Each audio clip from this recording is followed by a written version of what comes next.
doesn't even know who she is. It's just devastating. But hearing about that and knowing about that and seeing that, it caused me to take interest in my brain. Because Alzheimer's, I mean, I don't know, for me, like I'm just hearing more and more and more, about it, like everywhere. So I took this course and I just thought, I want to take care of my brain, not just my heart. We've been talking a lot about, healthy hearts, but I haven't heard a lot of conversations about ways to protect your brain. And for me, it's really, really important. So that's pretty much my why. And the thing about cortisol, because I am a person who can very, very easily be given to anxiety and stress and ruminating and spinning and all of that. I know that my body releases a lot of cortisol. So I'm going to correct that. I don't want my brain to be continually damaged because of that cortisol release. So that's my why. Anybody worry about Alzheimer's, dementia, losing? So losing your keys, like every time I would lose my keys or misplace my phone, I'm thinking, oh my God, this must be the beginning. It's not. Mostly, we're losing our keys and our telephones because we're distracted, But if you are finding yourself putting your keys or your cell phone in the washer or, like in the freezer, then it really is not a laughing matter. Misplacing it is one thing, but when we're doing, that sort of thing repeatedly, it would be of benefit, in my opinion, to give an evaluation. And there are some quick, non-invasive, evaluations that you can get. So, but again, our brain lights up in a good way when we learn something new, And my recommendation, like any Goodwill shoppers, the book section at Goodwill is amazing. For $1, you can get a book that somebody may have paid $40 for. Yeah.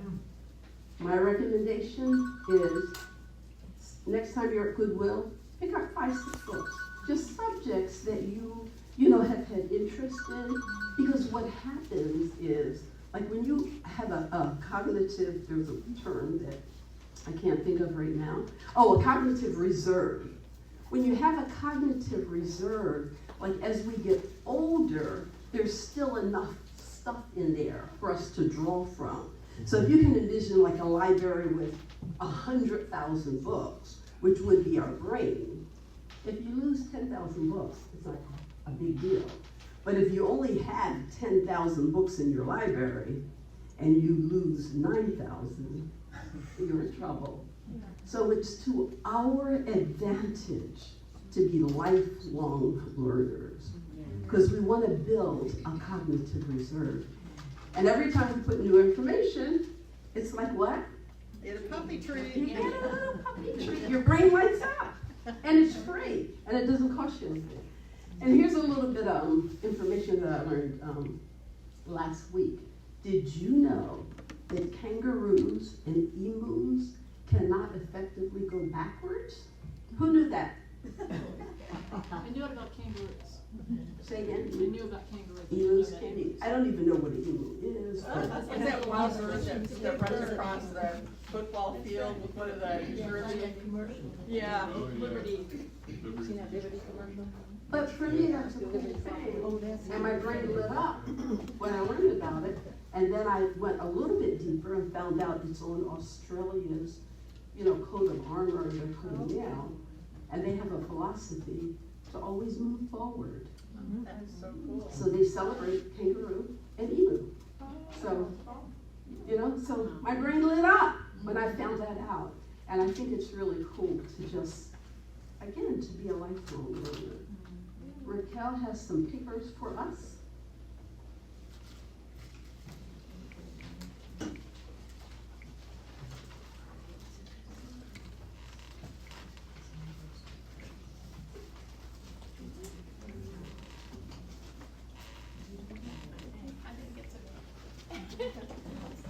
They're random. Oh, random. So when your brain is heated and it's hot, you're releasing cortisol, right? So if you're looking for your keys or your cell phone, you know, whatever you've misplaced, instead of continuing to spin, dial down. Because we actually, our brain goes offline when it's, you know, like on fire. So if this is your brain, right, and this is the amygdala, it starts to, you know, jump out. And then your brain's on fire. You're not going to be able to think clearly. You're not going to be able to make a decision. You're not going to be able to, like, trace your steps.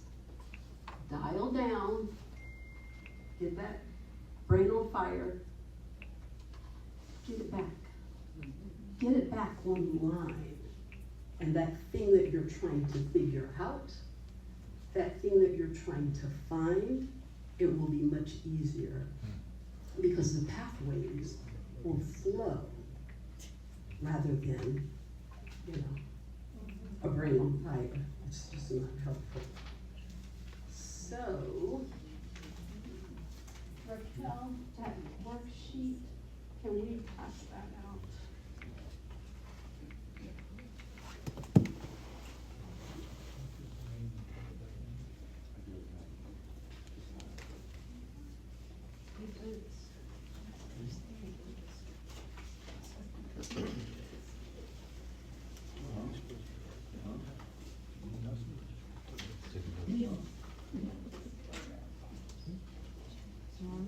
Yes.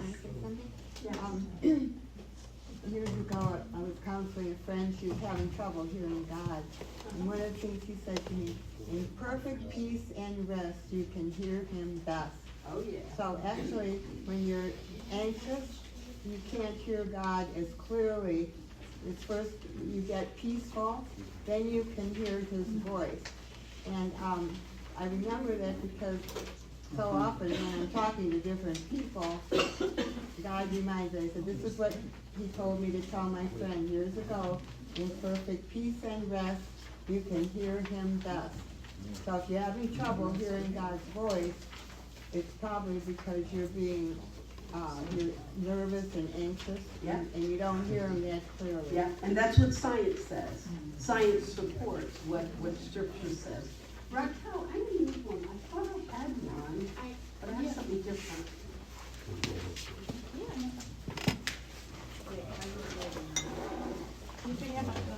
The worksheet,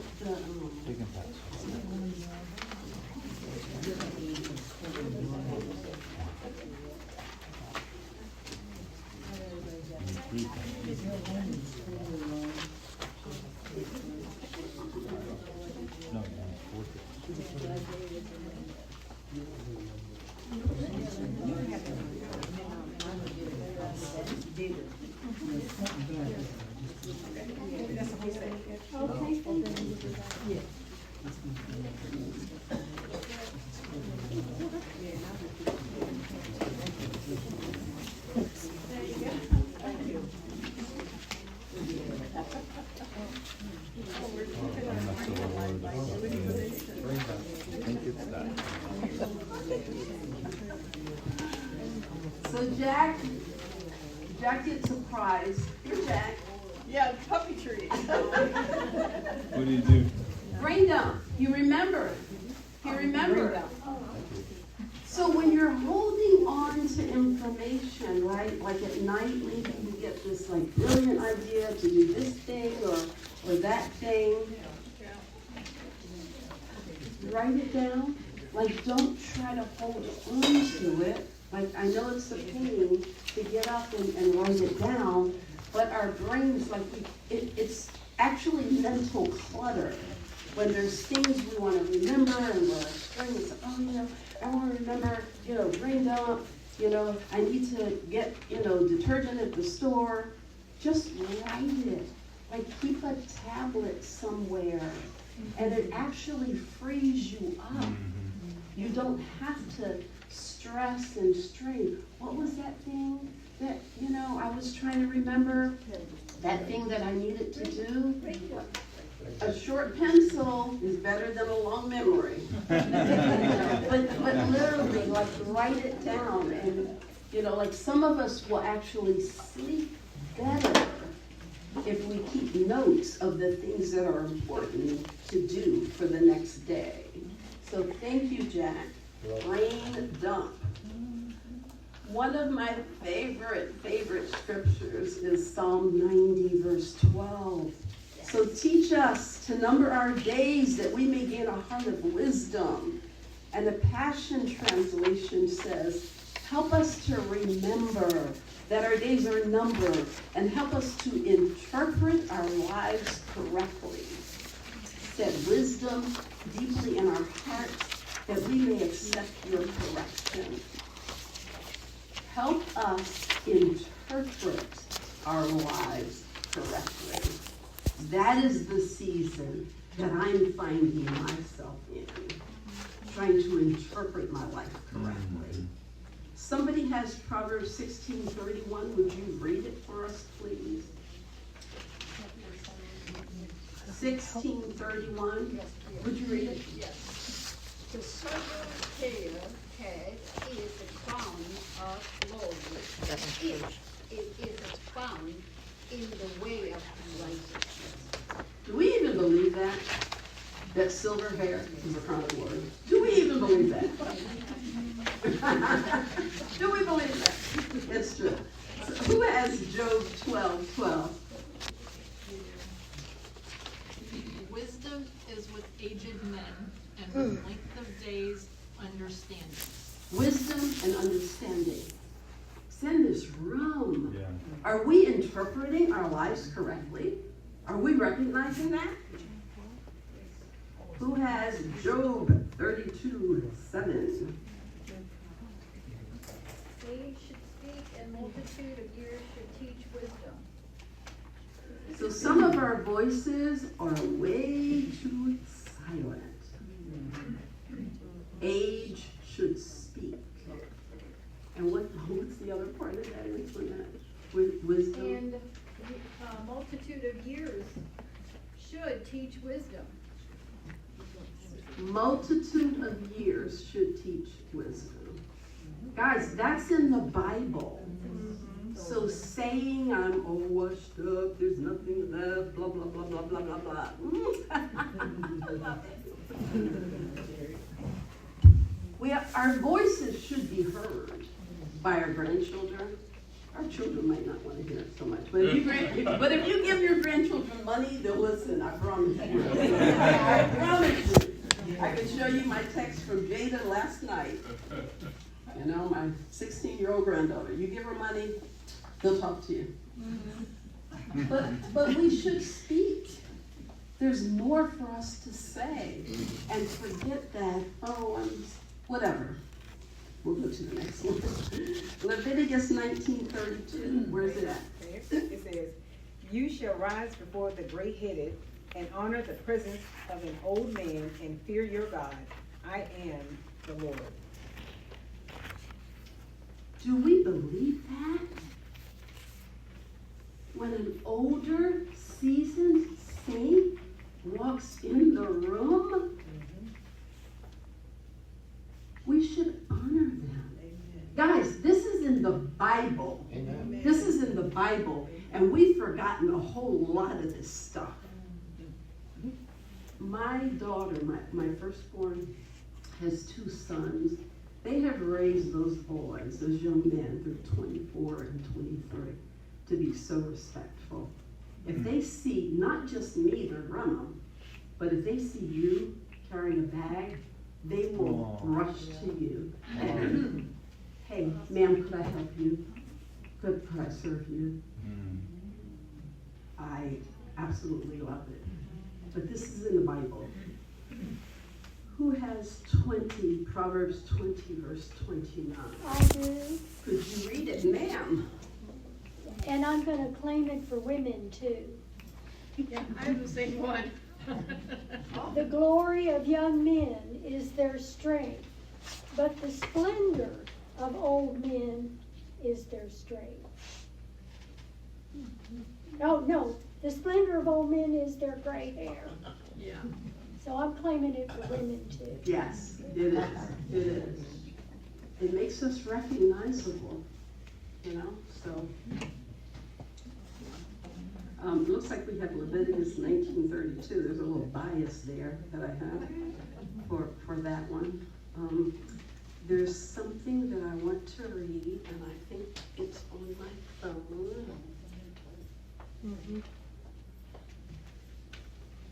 Which was your favorite scripture out of the ones that we just shared? Who has a favorite out of those? Anybody? Psalm 9:12. Okay.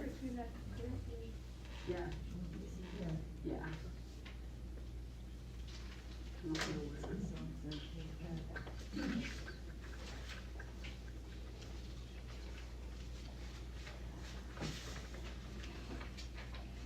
So here's a little blurb that I have wrote. The Bible highlights the value of older seasoned saints, portraying age as a crown of splendor and a source of wisdom and a time for continued fruitfulness. Continued fruitfulness. Our job is to protect our bodies and our brains so that we can walk in it. If you had a high-end, expensive cars, and I Googled cars, there is a car that I saw that cost $500,000. I'll take two. Like $500,000. So if you were the owner of such a vehicle, you of course would find the cheapest gas to put in it, right? Right, Jack, you be driving all cheapest gas, cheapest oil. You just go to that 5-minute oil change place, get them to lift it and drop it. I mean, how would you care for that vehicle? You would value that. Are we valuing the vessel that actually is worth a little bit more than $500,000? Are we valuing? So I have a quick sugar. Now, who are my soda drinkers? Who are my soda and sweet tea drinkers? Over here. Okay. In a 20-ounce Pepsi, how many teaspoons of sugar do you think? 13. Who said 13? 20. 20. 20? 40, 30, 20 ounce. 18. Any other numbers? 18? 32 grams. 32 grams. You know what? They don't even tell us teaspoons because most of us don't do grams and, you know, that metric system anymore, right? So I'm trying to, here's the best place to be. All right. I want you to see this. 1, 2, Is that a teaspoon? 3. It is. 3, 4, 5, 6, 7, 8, 9, 10, 11, 12. Tell me when you think I should stop. That was sugar, I'd be right on 13, board. 14, 15, 16, 17, 18. Between 18 and 20 teaspoons of sugar in your 20-ounce Coke. Whoa. So all we gotta do is put some carbonated water in here, a little carbon color, food color, and a little flavor, and sip it up. Just slurp it up. Slurp it up. Disgusting. What? It is disgusting when you see it, but when it's all diluted, you know, I mean, a sip of Pepsi, I'm like, whoa, give me like a drug. Picture in a ballot. What is it doing to your brain? So most of us need to drink more water. And of course, like the thing with water, it's individualized, right? Because depending upon how much coffee and alcohol that you might consume, you need more water. And this is the sweet tea too, darling. She's sounding a lady right there. Somebody just was walking by. Yeah, just slurp it up.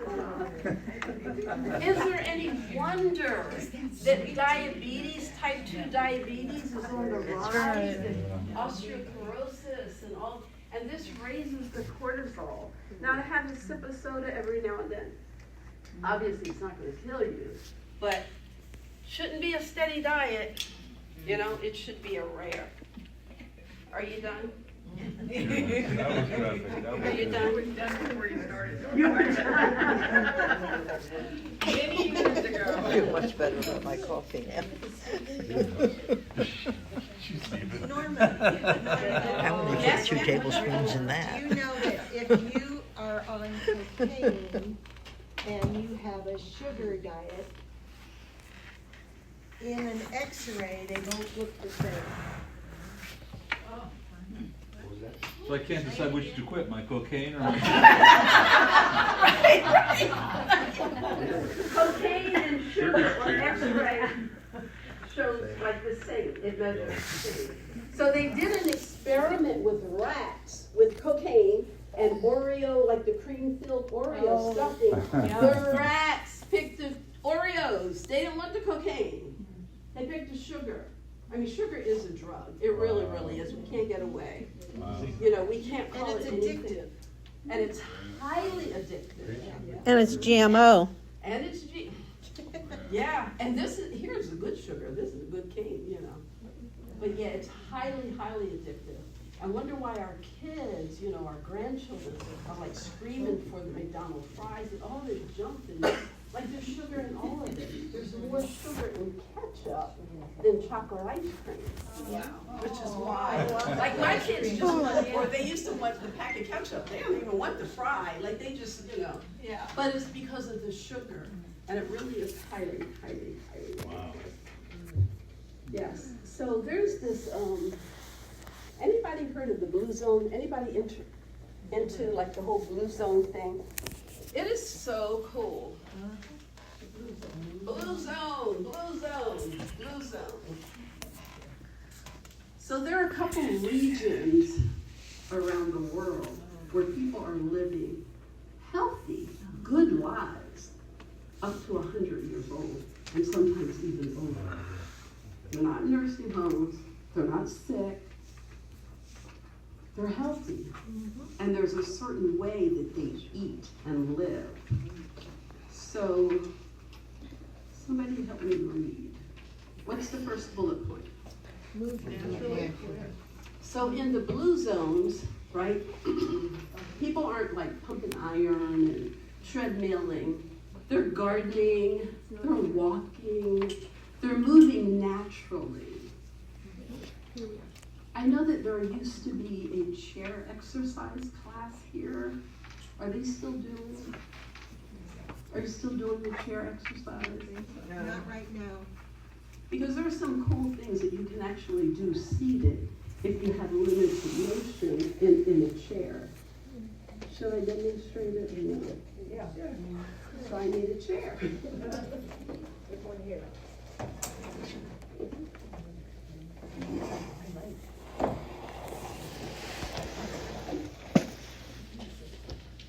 Again, sitting, moving, moving, moving, moving, moving, moving, moving.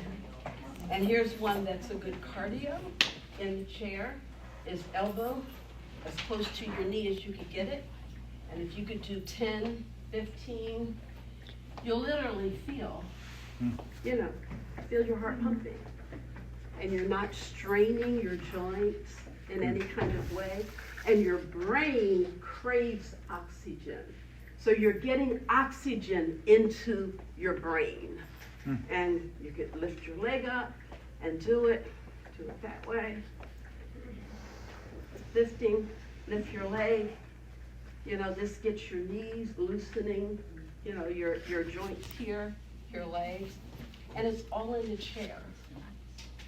but it's movement, you know? Like, it's a myth that you have to go join a gym and do what those kids scare me in the gym, you know, those tights, they scare me, what they do on those machines. But for some of us who are older, get in the chair. And there's lots of them on YouTube. So YouTube, a chair exercise for seniors. This is one young physical therapist. Like, I want to adopt him as a grandson. He looks like he's 12, but he just does like wonderful, gentle movement, you know, for older folks. Thank you, ma'am. So move naturally. Oh my God, it is 1:15. Whoa. We go till midnight. Plenty of time. We're gonna be done at 1:30. Oh my gosh, okay. Purpose, having a reason to get up in the morning. Yes. Like, we need to define and practice and move into our purpose. Amen. Spend some time, like, where are you needed? What's your gift? What's your talent? What's your why? This is part of my why, now that I'm retired. Downshift, not staying in high gear, you know, with high tension all the time. Learn how to dial down and downshift. What's the next one? 80%. So there's this crazy group of people who believe that you should not like eat like it's Thanksgiving every day. You know, where you gotta unbuckle your pants and you gotta wear sweatpants because you're so stuffed to the gill. So there's this philosophy that you only eat until you're like 80% filled, and that way you maximize the work that your digestive system has to do. I'm really trying to work on that. I'm the finish your plate kid. Regardless of how I feel, it's like, no, I need to finish it. Just only fill it 80% full, then you can finish it. Oh, thank you. Smaller plate. Yeah. Get a smaller plate, and they said, like, if you use a tall glass instead of like a round one, then it kind of helps you, you know, like for people like myself, kind of tricks your brain into thinking that you're actually eating more than you are. But if you have a big plate, you know, you want to fill it, so small plates. But yeah, thanks for that. Next one. Plant slant. More vegetables, beans, grains, nuts. Linda, less red meat is what the I don't believe it, I'm sorry. This is the blue zone stuff. So, but our systems are all different. Next one, who loves this one? Wine at 5. No, planet. I think it's Sardinia, Italy, where, you know, glass of wine every evening. And they did studies, like in all of these zones, people who actually had small amounts of wine, 2 glasses or less, they actually have some longevity. Now, if you have a tendency toward addiction, obviously, that's not, you know, good for you. Next one. Belong. Community, which is kind of similar to find your tribe. The people who lived long and well in these zones had a sense of purpose and they belonged. There were generations in the household, so it was a grandma, grandpa, you know, children, you know, adults. So it wasn't just, you know, the regular nuclear family as we think of it. And then loved one first kind of blends in. So in the blue zone, they have 4 nevers. They said, so never, again, this is what the blue zone living is. Don't do processed food. Try to stay away from sugar. Do limited sugar. Can't think of the other nevers. What's the other never? It's not on our sheet. I should have wrote it.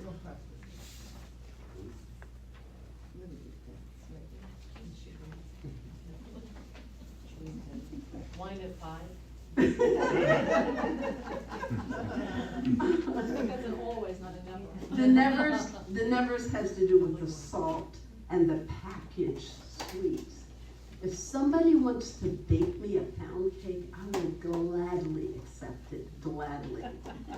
Those little Debbies and all those, sorry for all the Debbies in the room, those packaged cakes, they're really bad. Just filled with preservatives.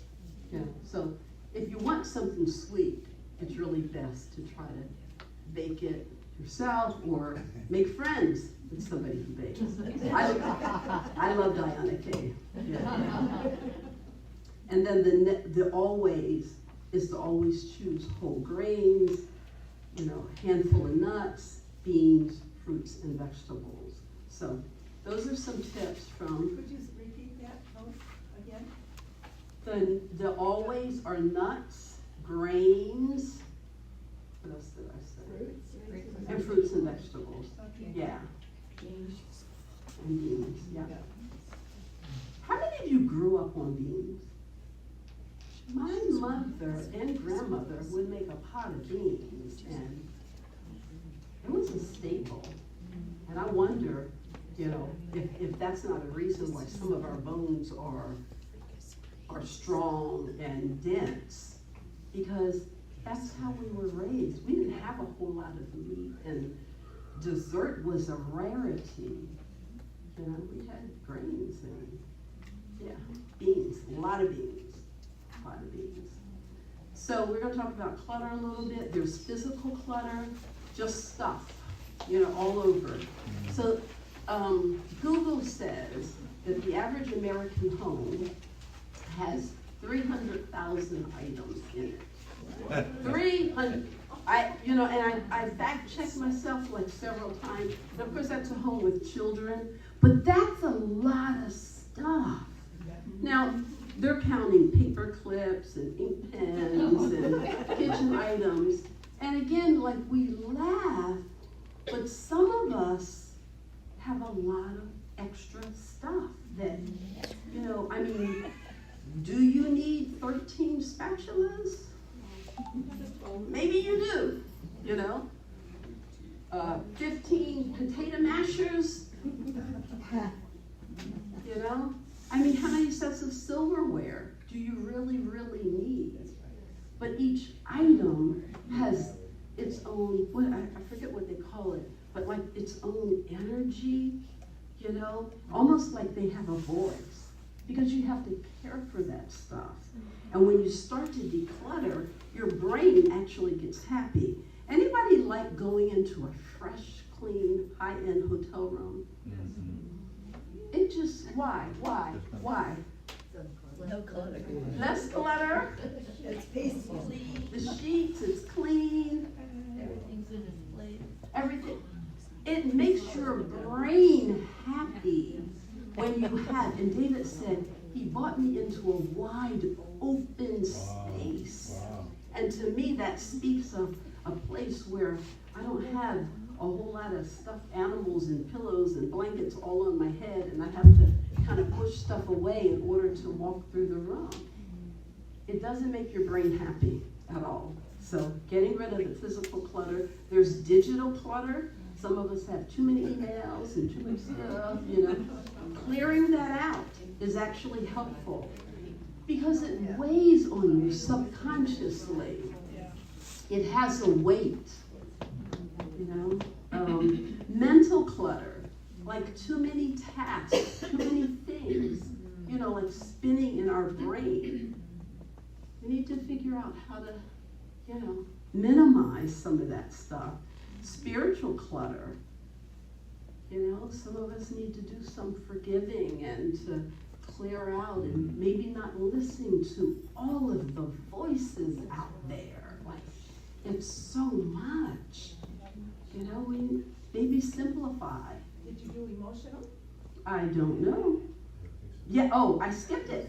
There it goes. Resentments, worries.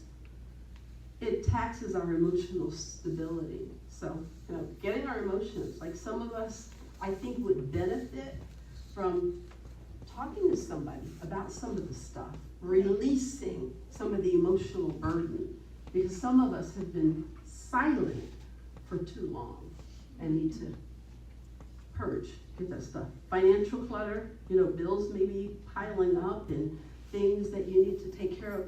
There's a book here that says, I'll just pull it out. Provocative title, I'm dead, now what? Very provocative title.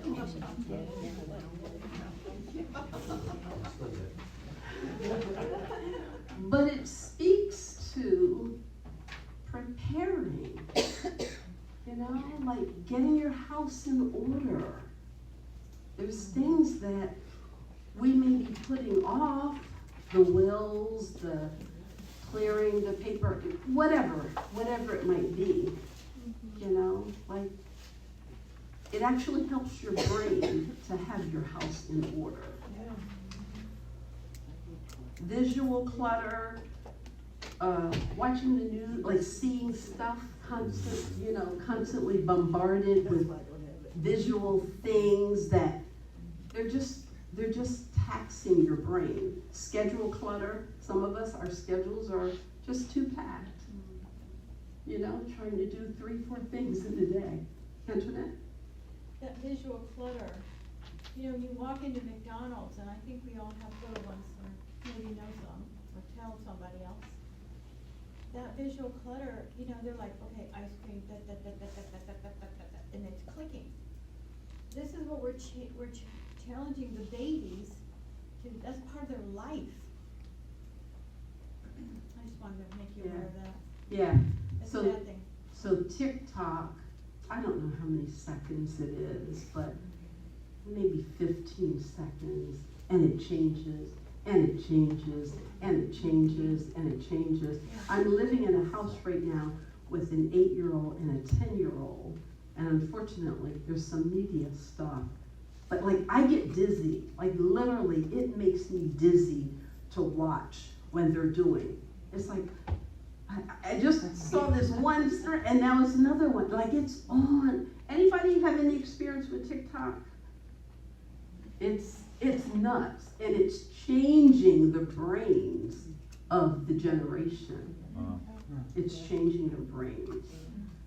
Norma, can I say one thing? Yes, ma'am. Okay, like 20 years ago, that would have been a big TV. Yeah. Now, the TV is 6 feet. We are bowing down to this God as a nation.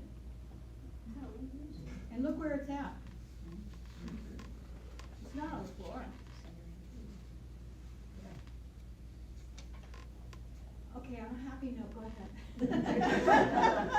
But yeah, most homes, especially I was gonna say, especially where there are young people, but no, not just young people. There's these huge altars that are set up, and whether it's sports or TikTok or, they're huge. My little granddaughter came to my apartment in Hilton Head, and I had a TV, it's a little bit smaller than this. This little girl had the nerve to say, "Why do you have such a small TV?" Because theirs is movie theater style. And to her, my TV was small. How did you answer it? I slapped her.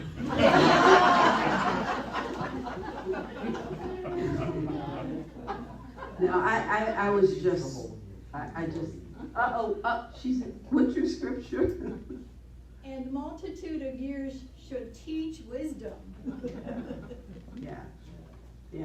I did share, I don't even watch it. I have the TV, it's not connected to anything. I have a DVD player. And I bought old movies. Somebody told me that retirement is the time to catch up on the movies that you missed. So I go to Goodwill and I'll see some of those movies that maybe I want to see again. So I have a little DVD player. But yeah, when she came, so I didn't have internet in my house. She's like, are you poor? You will be after paying for internet. She asked, like, what is she? 8. She says, like, what's the Wi-Fi password? It's like, babe, I don't have Wi-Fi. Are you poor? Like, well, maybe. But she just could not comprehend that I could live in that. Now I have this, but because I don't use, I don't use it, I didn't have Wi-Fi. Anyway, lifelong learning. Somebody read the first bullet point.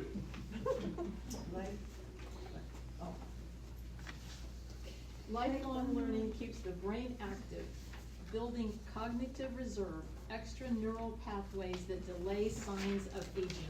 Puppy tree. Brain dump. Puppy tree. Next one, please.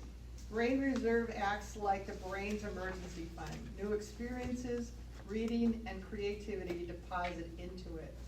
So was anybody blessed by hearing the 5 stories of people that, wasn't it good?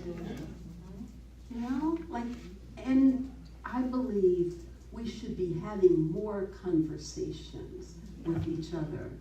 This is a treasure island. Like, seriously, the experiences that people have had who live here in Morningstar, I am always wowed in awe of the things that people have done. Just in awe. I'm looking at Rodney and just thinking about like his past experiences. Like, yeah, it's just amazing what people have done. And we won't know because people aren't walking around like, oh, I'm whatever. But if they're involved in a Connect group, Come on. Okay. Yes, good plug. Good plug. Next one. Neuroplasticity is the brain's ability to rewire and grow at any age through challenge, novelty, and social interaction. Everybody say any age. Any age. Say I qualify. So it's neuroplasticity and also neurogenesis, where we can create new pathways in our brain and we can stay active and thrive even in 7th, 8th, 9th decade of our life. Ma'am? So Denise talked about connect groups, and my connect group, and Mary's journaling. Scientists and neuroscientists are saying handwriting rewires the brain. Handwriting. Not typing. Not typing. And handwriting is doing that. And we're practicing that. And we've got a class the other day that's learning to do videos and things like that. So we have to write our stories and, and the assignments. And, we're gonna film them.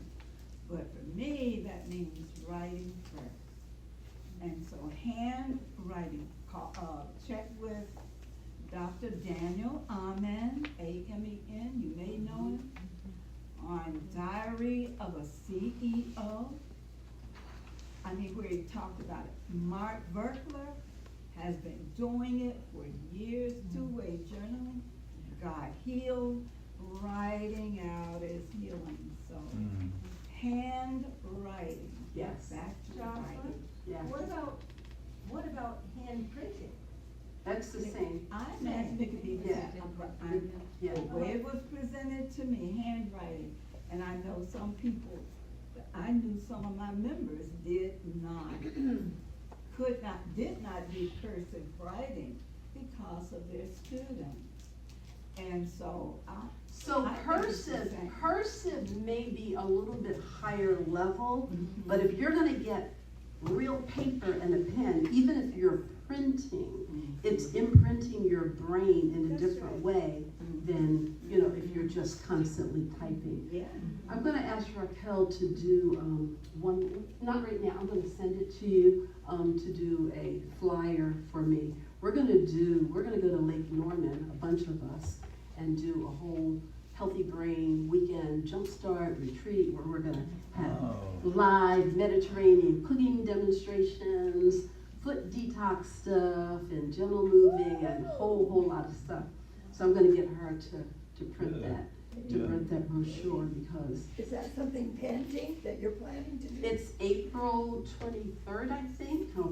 I actually forgot about it, but I'm gonna pull it up. Well, Raquel does a good tour. Okay. Okay. But thank you guys. Thank you.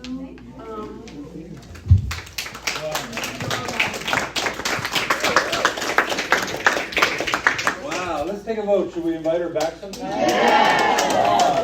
Next week.